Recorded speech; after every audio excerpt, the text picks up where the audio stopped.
Alright, hello students, कैसे हो आप लोग? कैसी चल रही है पढ़ाई? बच्चों, जो अभी तक हमने किया है पीछे के लेक्चर्स में, राइट, उन्हें एक बार हम रिकैप करेंगे। एंड देन आज के लेक्चर में बच्चों we are going to discuss primarily on purely resistive network.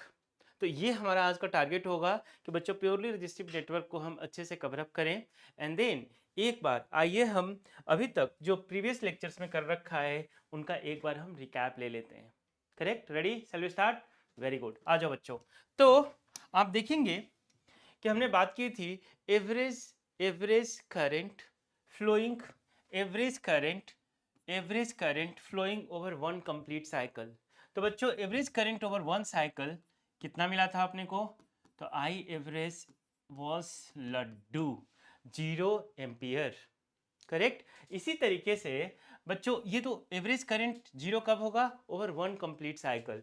One complete cycle की यदि बात करें हम तो कुछ इस तरीके से कि बच्चों जब करंट का ड्यूरेशन आप वन कंप्लीट साइकिल का लेते हैं तो इसमें जो एवरेज करंट होगा वो कितना होगा? 0 एम्पियर होगा। बट वहीं पे बच्चों यदि हम बात करें हाफ ऑफ द साइकिल की, correct, half of the cycle की, तो बच्चों इस केस में आपका जो एवरेज करंट होगा this is going to be 2/πI0। और जब आप इसे सॉल्व करेंगे तो आपको क्या मिलेगा बच्चों? 0.637 टाइम्स ऑफ I0। या फिर आप इसे परसेंटेज के फॉर्म में लिखना चाहते हो तो ये मिल जाएगा आपको 63.7% off peak current which is I0। Correct? तो ये कहानी जो है एवरेज करंट का था। किसके लिए बच्चों? For the whole cycle it is always going to be zero. For half of the cycle, for half of the cycle it is going to be 63.7% of the peak current। अब peak current की बात करें तो बच्चों देखो यहाँ पे एक हमने ले रखा है, ये आपकी करंट एक्सिस है और ये आपका टाइम एक्सिस है, राइट बच्चों? तो देखिएगा कि ये जो पॉइंट है, देखो यहाँ पे स्टार्ट हो रहा है वेव आपका, और ये क्या है? ये मैक्सिमम वैल्यू रीच कर गया है। तो बच्चों this is going to be the peak current, right? और ये जो है एक साइनोसॉइडल वेव है। आप देखेंगे कि यहाँ पे इसकी मैग्नीट्यूड कंटिन्यूअसली वेरी कर रही है। तो किसी भी मोमेंट पे आप चेक करेंगे बच्चों तो ये जो कर्व है आपको इंस्टेंटेनियस करंट रिप्रेजेंट करके देता है, यानी I is going to be equal to I0 sine omega t. इतना सबको पता है, बहुत बढ़िया। ये क्या है बच्चों? आपका जीरो। ये क्या है आपका? π/2। और ये क्या है आपका? Simply pi. This is going to be 3π/2 और ये हो जाएगा बच्चों 2π। करेक्ट? चलो जी, बहुत बढ़िया। अच्छा, ये एक सिंपल यहाँ पे रजिस्टर लगा रखा हुआ है, चलो इसे हम एसी का ये वेव भी बना देते हैं इसके अंदर, राइट? तो यहाँ पे जो पावर सोर्स होगा वो कितना दिया जाएगा बच्चों? This is going to be E0 sine omega t. यहाँ पे जो आपने पावर वोल्टेज अप्लाई कर रखा है वो कितना है? E0 sine omega T. तो बच्चों इसमें जो करंट फ्लो करेगा किसी पार्टिकुलर मोमेंट पे, क्योंकि ये प्योरली रेजिस्टिव दिख रहा है आपको, तो I can safely write it is going to be I0 sine omega t. कैसे होगा अभी हम देखने वाले हैं डिटेल में, बट एज ऑफ नाउ आप ये चाहो तो नोट कर सकते हो। ठीक है बच्चों, आ जाओ। और ध्यान रखना एसी का डायरेक्शन पीरियोडिकली चेंज होता है, तो ये जो मैंने मार्क कर रखा है direction, it is instantaneous direction. आ जाओ बच्चों, साथ साथ में हमने और भी बातें की थी and we saw RMS value of current and RMS value of voltage, IRMS and VRMS। बच्चों IRMS के बारे में जो आपने देखा था, IRMS एक्सप्रेशन क्या मिला था याद है आपको? I0/√2 है ना? और इसे सॉल्व करेंगे तो क्या मिल जाएगा? 0.707 टाइम्स ऑफ I0। और बच्चों इसे परसेंटेज में लिखेंगे तो क्या होगा? 70.7% ऑफ I0। अगेन I0 क्या है आपका? Peak value of current. यहाँ पे मैं मेंशन ही कर देता हूँ, ये क्या है बच्चों? Peak value of current. इसे I मैक्स से भी हम रिप्रेजेंट करते हैं। आ जाइए बच्चों, ये तो कहानी थी आपकी root mean square value of the current की। साथ साथ में हमने एक और डेरिवेशन की थी, क्या था वो आपका, root mean square of the EMF।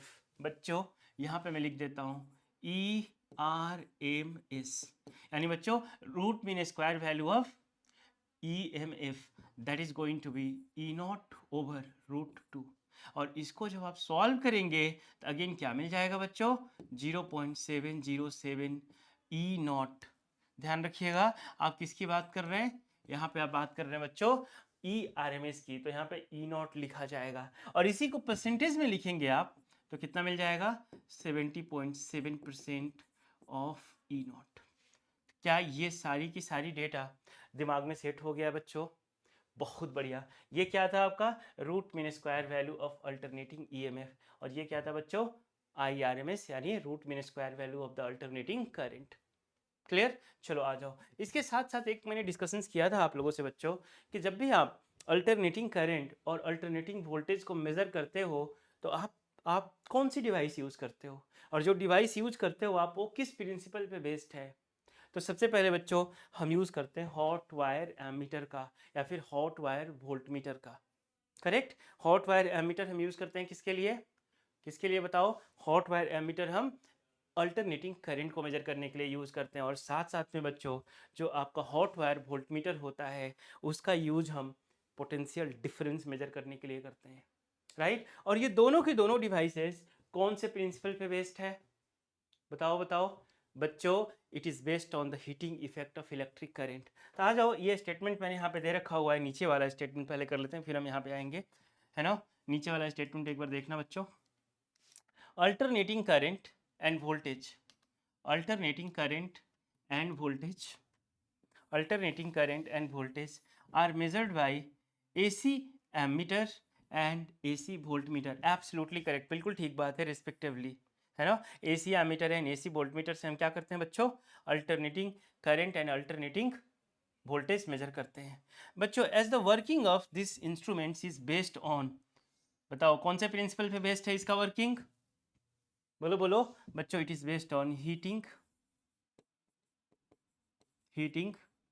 effect of electric current, it is based on heating effect of electric current, so they are also called hot wire instruments। Clear हो गया? चलो जी बहुत बढ़िया। आइए एक और पॉइंट यहीं पर डिस्कस कर लेते हैं बच्चों आपसे कि जो इंडिया में जो पावर सप्लाई होती है, राइट, उस पावर सप्लाई की फ्रीक्वेंसी क्या है? तो बच्चों सबको पता है इट इज 50 CPS या फिर 50 hertz, 50 cycle per second. CPS stands for, देख लो बच्चों, the alternating current supplied to our houses has a frequency of 50 CPS। CPS stands for cycle per second, या फिर बच्चों इसी को आप बोल सकते हो 50 हर्ट्ज। यानी बच्चों जो फ्रीक्वेंसी है जो इंडिया में पावर सप्लाई होती है वो कितना होता है बच्चों, 50 हर्ट्ज फॉर इंडिया। करेक्ट? अच्छा चलो, अब यही चीज आपको मुझे कमेंट करके बताना है। एक हमने कमेंट करो का भी कैप्शन ऐड कर दिया है, राइट, और स्पेशली आपके लिए किया है। बताओ बच्चों, जो करंट सप्लाई होती है USA में, है ना, उसकी फ्रीक्वेंसी कितनी होती है, कितनी हर्ट्ज होती है जो पावर सप्लाई होता है USA में? इसको आपको जो है हमें कमेंट बॉक्स में कमेंट करके बताओ। आपको क्या करना है, उसकी फ्रीक्वेंसी बतानी है। Correct?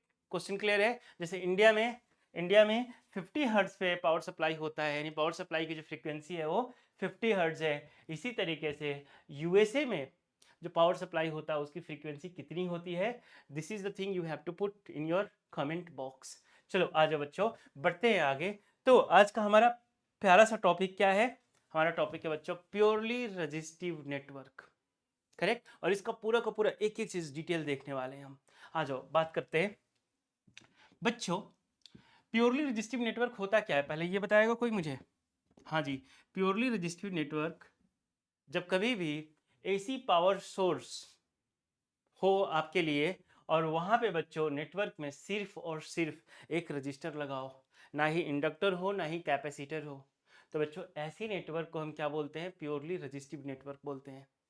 an AC network which consists only a resistor, which consists resistor only, that AC network we call it as purely resistive network. बात समझ आ गई है? ठीक है बच्चों, आ जाओ. तो a purely resistive AC circuit is simplest type of AC circuit where only a resistor is connected to the AC power supply. Clear बच्चों? यहाँ पे जो आपने पावर सप्लाई दे रखा है, चलो बताओ यहाँ पे इसका इसका वोल्टेज अप्लाइड कितना है, तो आप बोलोगे applied voltage is going to be given by E not sine omega t, E not sine omega t. और बच्चों इसके वजह से किसी मोमेंट पे कितना करंट फ्लो हो रहा है, मैं पर्पसली यहाँ पे डायरेक्शन मार्क कर रहा हूँ, बट ध्यान रखना एसी का डायरेक्शन हमेशा चेंज होता है. हमेशा बोलने से बेहतर है बोल दो पीरियोडिकली चेंज होते रहता है, राइट? तो बच्चों किसी एक मोमेंट पे आपने फोटो खींच लिया, उस टाइम करंट इधर जा रही थी, और आपको क्या करना है, इसी करंट का इक्वेशन डेवलप करके बताना है, राइट? देखो इतना इतना पोटेंशियल अप्लाइड है यहाँ पे, वोल्टेज इतना अप्लाइड है इस पावर सोर्स से, तो इस पूरे नेटवर्क में जो करंट फ्लो हो रहा है किसी एक मोमेंट पे, वो उसका इक्वेशन क्या है, मैक्सिमम करंट कितना है, ये सारी चीजें देखने वाले हैं हम. बच्चों आ जाओ, ये जो वोल्टेज आपने अप्लाई किया है ना, जिसकी वजह से इस वाले रजिस्टर में यहाँ पे बच्चों कुछ वोल्टेज ड्रॉप होगा, यहाँ पे कुछ पोटेंशियल डिफरेंस आएगा, राइट? अच्छा वो पोटेंशियल डिफरेंस कितना आएगा बताओ? सिंपल सी कहानी है, ओम्स लॉ यूज कर लेना बच्चों. मान लो इसका रजिस्टर देखो दे रखा आई है, और किसी मोमेंट पे मान लो इसमें करंट आई फ्लो कर रहा है, देखो रेजिस्टेंस आर है और किसी मोमेंट पे करंट आई फ्लो कर रहा है, तो बच्चों इसमें पोटेंशियल ड्रॉप कितना होगा? ओम्स लॉ के accordingly V is equal to I R. बात समझ आ गई? पक्का? चलो आ जाओ, यहाँ पे बच्चों हम यूज करने वाले हैं किरचॉफ्स लॉ, राइट? सो चलो कुछ बैकग्राउंड में लिख देता हूँ. Let us assume, let us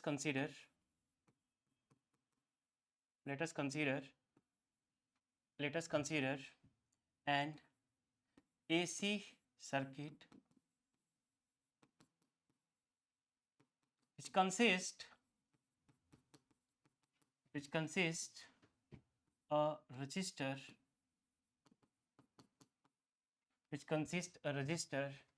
having resistance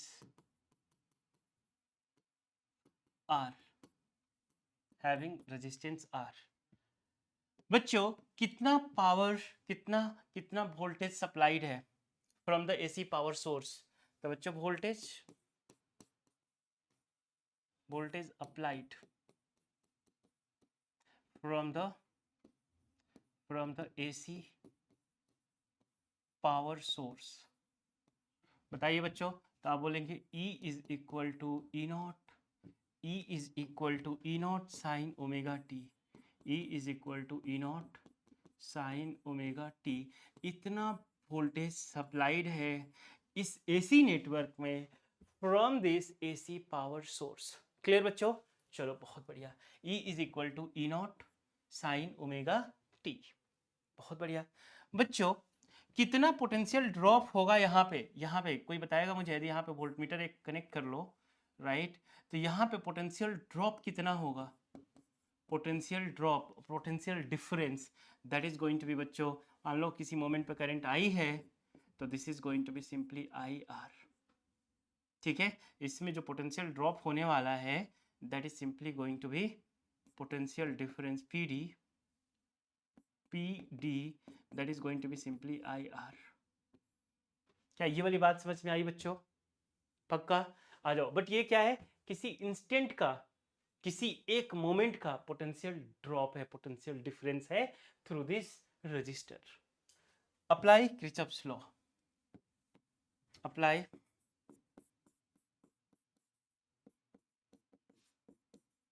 Kirchhoff's law. बच्चों ये क्या बोल रहा है कि voltage for a purely resistive network, voltage applied is going to be equal to potential drop in the given resistor. लिख लेते हैं यहाँ पे वोल्टेज voltage applied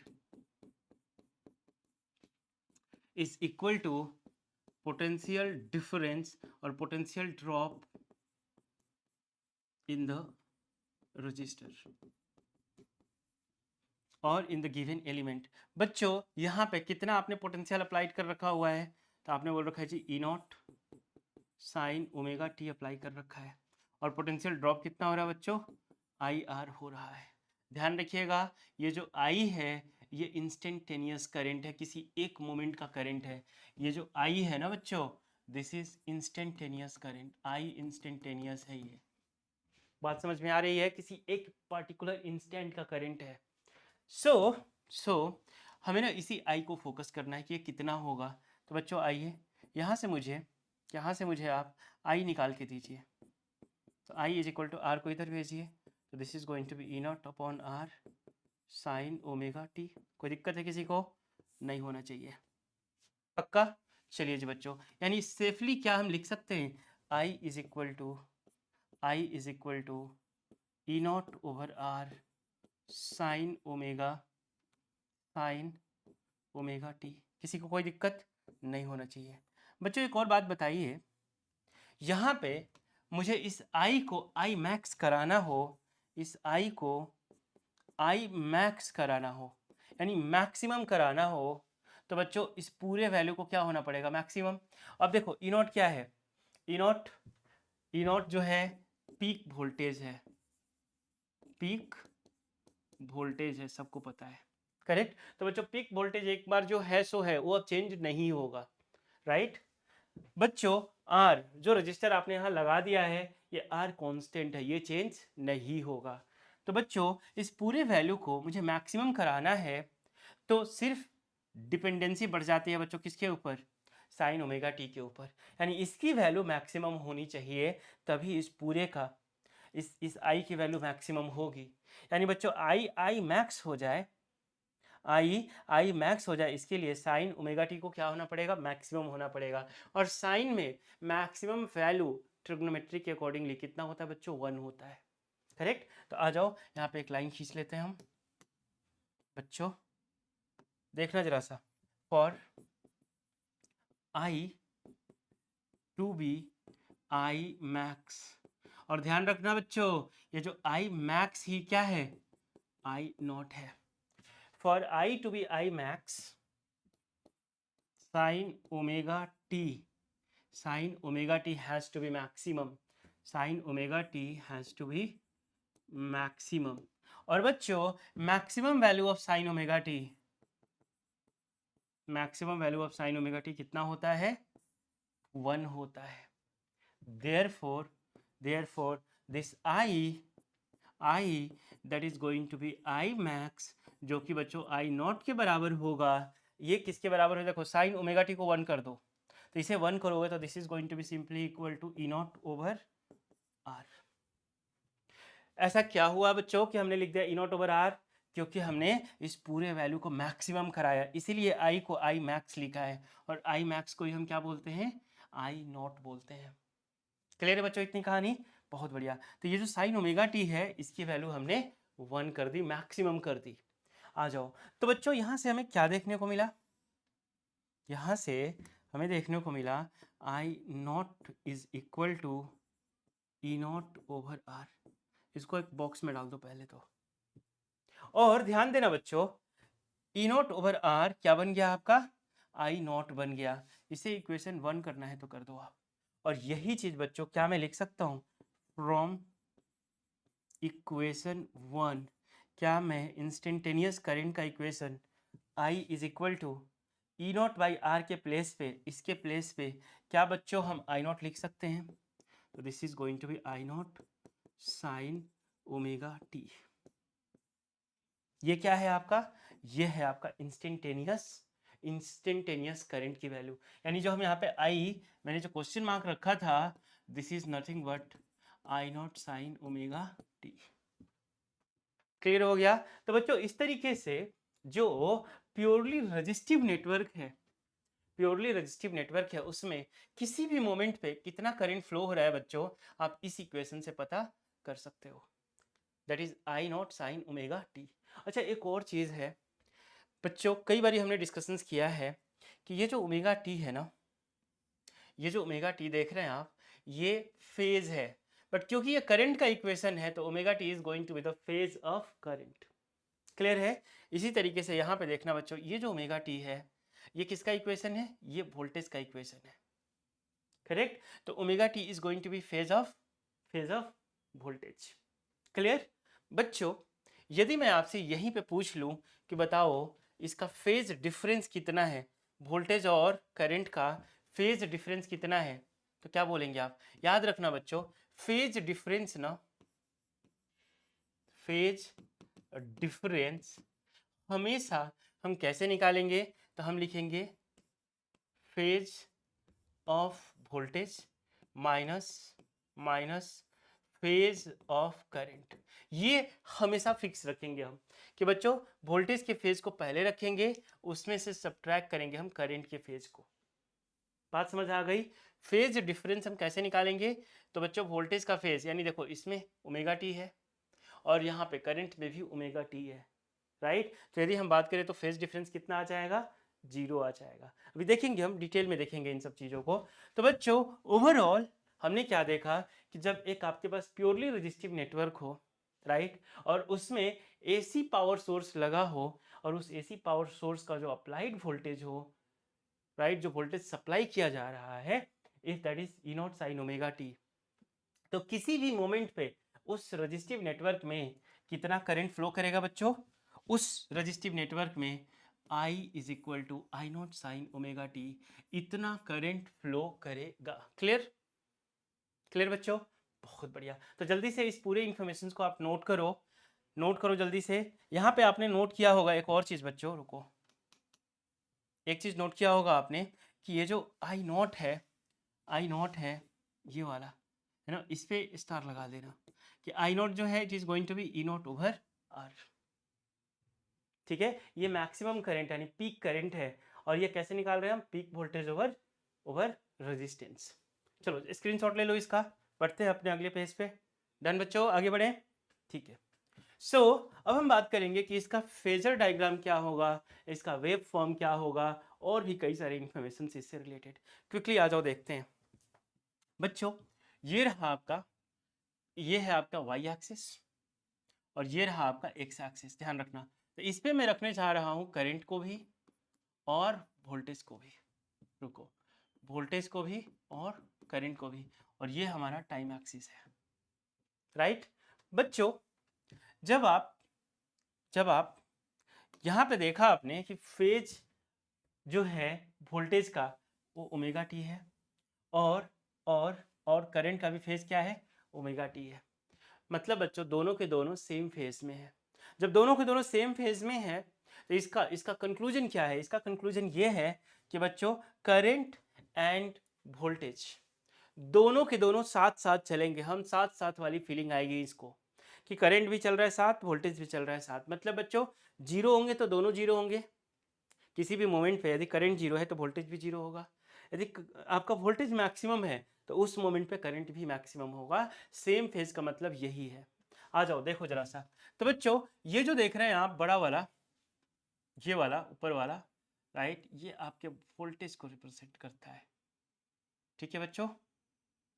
तो तो तो ये जो ग्राफ देख रहे हैं आप, ये जो कर्व है आपका, this is representing two voltage. ठीक है, ऑल राइट। और ऐसे ही जो सेकेंड वाला ग्राफ देख रहे हैं आप, जो सेकेंड वाला ग्राफ देख रहे हैं ये वाला बच्चों, ये आपके करंट को रिप्रेजेंट करता है। ठीक है, समझते हैं। तो यहाँ पे क्या मैं लिख दूं कि this one is representing for instantaneous voltage that is E is equal to E not sine omega t. Clear है बच्चों? और क्या मैं लिख दूं कि ये जो अंदर वाला, जो इनर स्मॉलर वाला जो कर्व है आपका, ये रिप्रेजेंट करता है आपके आपके करंट को, इंस्टेंटेनियस करंट को। तो बच्चों आई इज इक्वल टू क्या लिख दूं हम? आई नॉट साइन ओमेगा टी। चलेगा बच्चों? लिख सकते हैं हम ऐसा? बिल्कुल लिख सकते हैं। तो इनके अकॉर्डिंगली ये क्या है? ये वोल्टेज का मैक्सिमम वैल्यू है। तो इसको हम क्या बोल देंगे बच्चों? E not. और ये क्या है, करंट का मैक्सिमम वैल्यू है, तो इसको क्या बोल देंगे, आई नॉट। और यहाँ पे देखो इससे ऊपर जो भी होगा वो पॉजिटिव, इससे नीचे जो भी होगा वो निगेटिव। तो बच्चों ये पॉजिटिव, ये हाफ ऑफ द साइकिल है, देखना दोनों यहाँ पे जीरो है, दोनों इस पॉइंट पे ये क्या है आपका π/2 है, तो π/2 पे दोनों मैक्सिमम है, पाई पे दोनों फिर से जीरो हो गए। बच्चों 3π/2 पे दोनों के दोनों निगेटिव में मैक्सिमम हो गए, देखो ये क्या है, ई नॉट है, ये क्या है, आई नॉट है। तो बताया था बच्चों कि क्योंकि इनका फेज सेम है, राइट, दोनों का फेज सेम है, तो बच्चों करंट एंड वोल्टेज दोनों साथ साथ चलेंगे, करेक्ट। एक जब जब एक जीरो होगा तो दूसरा भी जीरो होगा, एक मैक्सिमम होगा तो दूसरा भी मैक्सिमम होगा। और ये चीजें इस ग्राफ से आपको क्लियरली देखने को, ये वेव फॉर्म से क्लियरली देखने को आपको मिल रहा है। क्लियर एवरीवन, कोई डाउट इसमें नहीं होना चाहिए।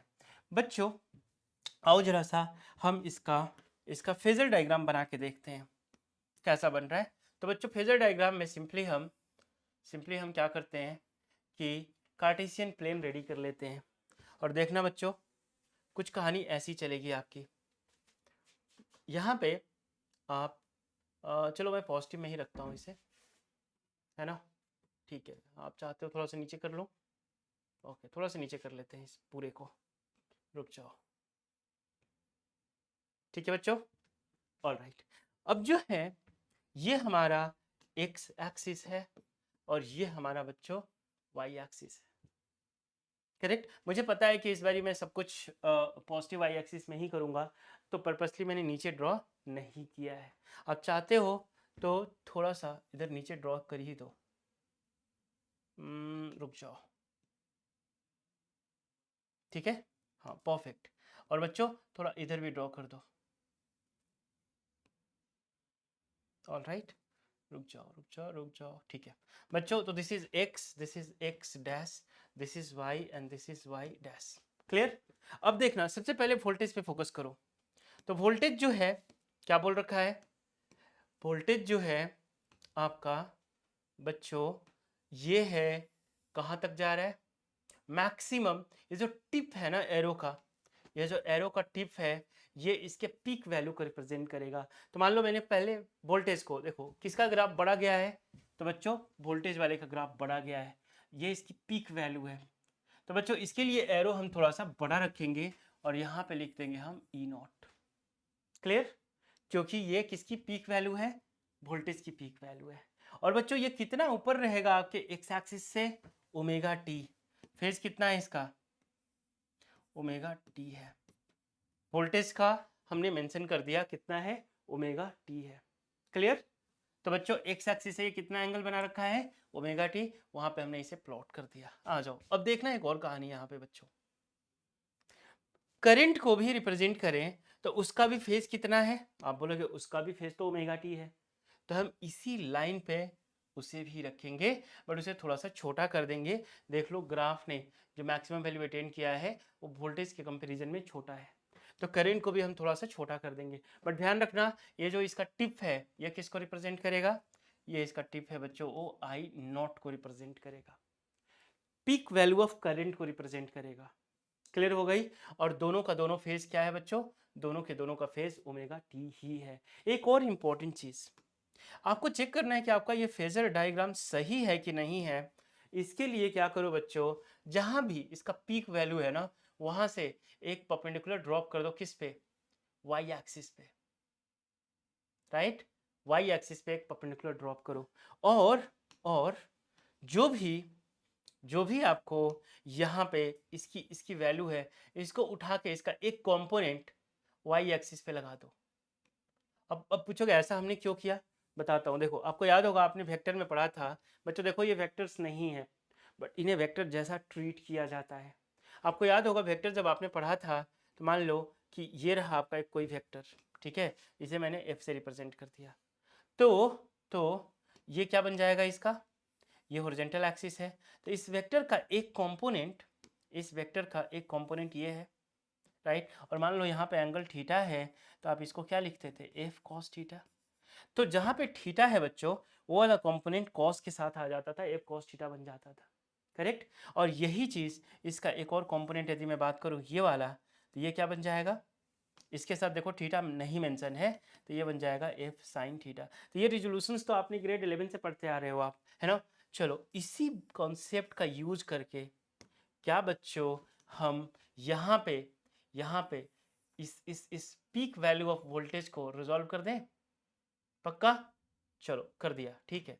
तो बच्चों ये रहा इसका रिजॉल्व वैल्यू, है ना। यहाँ पे जो भी मिलेगा देखना जरा सा, क्या यहाँ पे एंगल पता है आपको? नहीं पता है। एंगल नहीं पता है तो इस ई नॉट के साथ क्या लगाया जाएगा बता दो। देखो जब एंगल नहीं था तो साइन लगा था, एंगल था तो कॉस लगा था, करेक्ट। तो बच्चों यहाँ पे ये जो पॉइंट देख रहे हो आप, ये किसको रिप्रेजेंट करेगा? तो बच्चों ये रिप्रेजेंट करेगा ई नॉट साइन, और यहाँ पे जो भी एंगल है उसके साथ लिख लिया जाएगा, तो ई नॉट साइन ओमेगा टी। और ध्यान रखना ई नॉट साइन ओमेगा टी ही क्या है? इंस्टेंटेनियस वैल्यू है।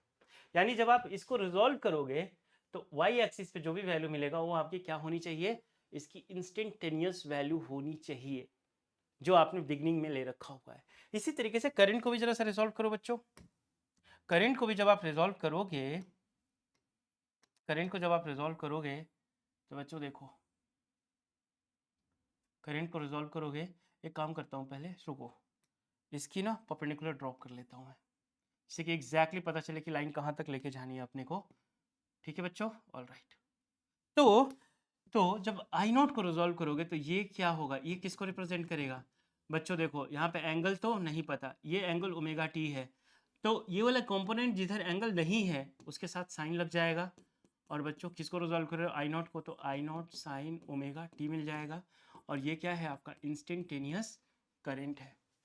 I not sine omega T क्या है? इंस्टेंटेनियस करंट है। तो वाई एक्सिस पे जब आप इसे प्रोजेक्ट करोगे तो उसका इंस्टेंटेनियस वैल्यू मिलेगा। यदि करंट को प्रोजेक्ट कर रहे हो आप आई नॉट को, तो बच्चों करंट की इंस्टेंटेनियस वैल्यू मिलेगी।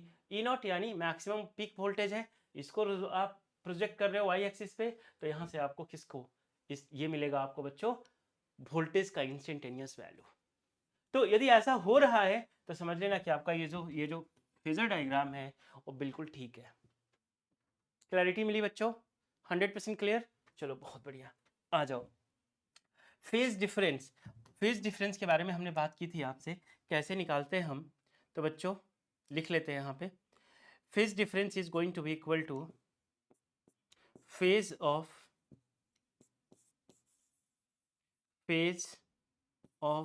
Voltage minus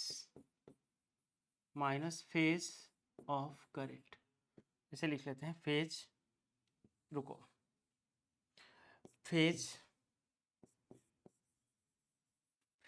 of voltage minus phase of current, I लिख दिया, ठीक है। बताना बच्चों इक्वेशंस क्या था? तो इंस्टेंटेनियस इक्वेशन था वोल्टेज का ई नॉट साइन ओमेगा टी, ये रहा इसका फेज। करंट का इक्वेशन क्या था? आई नॉट साइन ओमेगा टी, ये रहा करंट का फेज। तो बच्चों यहाँ पे ओमेगा टी है और यहाँ भी ओमेगा टी है, तो फेज कितना हो जाएगा? 0। फेज डिफरेंस कितना मिल गया? 0 मिल गया, यानी फाई कितना हो गया बच्चों? 0 हो गया। फाई से रिप्रेजेंट कर देते हैं हम। क्लियर है? बहुत बढ़िया। याद करो पीक करंट, ये वाला जो करंट है आपका कितना मिला था हमें? पीक करंट हमने कैसे निकाला था याद है? Peak current I not that is going to be equal to E not over R. ये सब डेटा दिमाग में छप जानी चाहिए बच्चों। ई नॉट ओवर आर यानी पीक वोल्टेज ओवर रेजिस्टेंस। पीछे देख लेना, पीछे वाले पेज पे ये क्या है? पीक वोल्टेज है, पीक वोल्टेज ओवर आर क्या है? Resistance. Peak voltage over resistance will give you the peak current. Clear है बच्चों? बहुत बढ़िया। आ जाओ जरा सा वेब फॉर्म से जो इंपॉर्टेंट इंफॉर्मेशन आपने विड्रॉ किया हो क्या था? हमें पता चला बच्चों कि करंट और वोल्टेज दोनों के दोनों सेम फेज में है। इसका मतलब क्या है कि बच्चों जहां करंट 0 होगा वहां वोल्टेज भी 0 होगा, जहां करंट मिनिमम होगा वहाँ वोल्टेज भी मिनिमम होगा, और जहाँ करंट मैक्सिमम होगा वहाँ वोल्टेज भी मैक्सिमम होगा, यानी दे विल गो टुगेदर। हम साथ साथ वाली फीलिंग पक्का आने वाली है यहाँ पे। तो आ जाओ बच्चों, लिख लेते हैं इस इंफॉर्मेशन को, है ना। वेव फॉर्म, चलो तो बच्चों E and I R in the same phase, same phase, that is that is that is that is when, that is at the point where I is 0, minimum and maximum, at the point where at a point कर लो, ज़्यादा बेहतर रहेगा, at a point where I is 0, minimum and maximum, there or at the same point, at those points कर लो, चलो, as those points voltage यानी E will also be 0, minimum minimum and maximum, correct, will also be 0, minimum and maximum, यानी E and I will travel together, clear. आ जाओ बच्चों, power के बारे में बात कर लेते हैं। हालांकि पावर फैक्टर जो है इसके बारे में जो डिटेल में डिस्कशंस होगा एक इससे स्पेशल टॉपिक में, बट फिर भी साथ साथ चल रहे हैं हम, तो इसे भी यहाँ पे डिस्कस कर ही लेंगे। बच्चों दो तरीके का पावर हम डिस्कस करेंगे, एक होगा आपका एवरेज पावर और एक होगा आपका वर्चुअल पावर, ठीक है। चलो, तो हमारी जो कहानी है वो है बच्चों एवरेज पावर की। तो average power over one complete cycle is going to be equal to virtual power multiplied by the power factor। अब ये क्या है आगे डिस्कशन होगा इस पे, मैं लिख देता हूं बस यहाँ पे, average power is going to be equal to virtual power multiplied by power factor. यानी बच्चों इस वर्चुअल पावर को एक और नाम से हम जानते हैं एपेरेंट पावर, ठीक है। और ध्यान रखना ये जो वर्चुअल पावर है इसे हम निकालते हैं V R M S into I R M S, और बच्चों पावर फैक्टर जो होता है आपका वो cos फाई होता है। क्या होता है? cos फाई होता है, ध्यान रखना जरा सा। तो इनके अकॉर्डिंगली जो P एवरेज है देखो V R M S into I R M S, और बच्चों पाई की वैल्यू कितनी है यहाँ पे? लड्डू है, तो क्या बन जाएगा? cos 0। तो simply average power in this case is nothing but the apparent power. देख लो V R M S into I R M S क्या है बच्चों? वर्चुअल पावर है। तो average power will be equal to virtual power, है ना। तो सिंपली आप इसे लिख सकते हो V R M S into I R M S. यानी जब बच्चों आप डील कर रहे हो कौन से नेटवर्क के साथ? प्योरली रजिस्टिव नेटवर्क के साथ डील कर रहे हो, तो वहां पे जो पावर कंज्यूम्ड होगा that is going to be given by V R M S multiplied by I R M S, correct. और ये वी आर एम एस क्या है? लिख देता हूं यहाँ पे, V R M S is nothing but V naught over root two. I R M S क्या है बच्चों? सबको पता है, I naught over root two, clear. तो आप चाहो तो इसे और फर्दर डेवलप कर सकते हो, बट यहाँ के लिए इतना काफ़ी है। जब हम पावर वाला टॉपिक पढ़ेंगे बच्चों तो उसमें purely resistive, purely inductive, purely capacitative, इन सारे नेटवर्क को हम टच करेंगे और उन सबका पावर आपको दिखाएंगे कि कैसे निकाला जाता है। बट साथ साथ में वन बाय वन करके हम पावर का भी डिस्कशंस करते चलेंगे। क्लियर हो गया बच्चों? चलो तो इसे नोट कर लो जल्दी से। और बच्चों आज का जो हमारा लेक्चर है हम इसे यहीं तक रखेंगे। फिर इसके अगले लेक्चर में हम आपसे बात करेंगे कि बच्चों जब आपके पास प्योरली इंडक्टिव नेटवर्क हो या फिर प्योरली कैपेसिटेटिव नेटवर्क हो, तो हम उसमें जो इंस्टेंटेनियस करंट है उसका इक्वेशन कैसे लिखते हैं, फेज जो जो जो फेजर डायग्राम है वो कैसे बनाते हैं, वेव फॉर्म कैसे बनता है, फेज डिफरेंस क्या होता है। So multiple other things we will be seeing in the upcoming lectures. तो बच्चों इसी तरीके से आप पढ़ाई करते रहो, राइट, और मस्ती भी करते रहो। चलो बाय बच्चों, take care, will meet in the next class.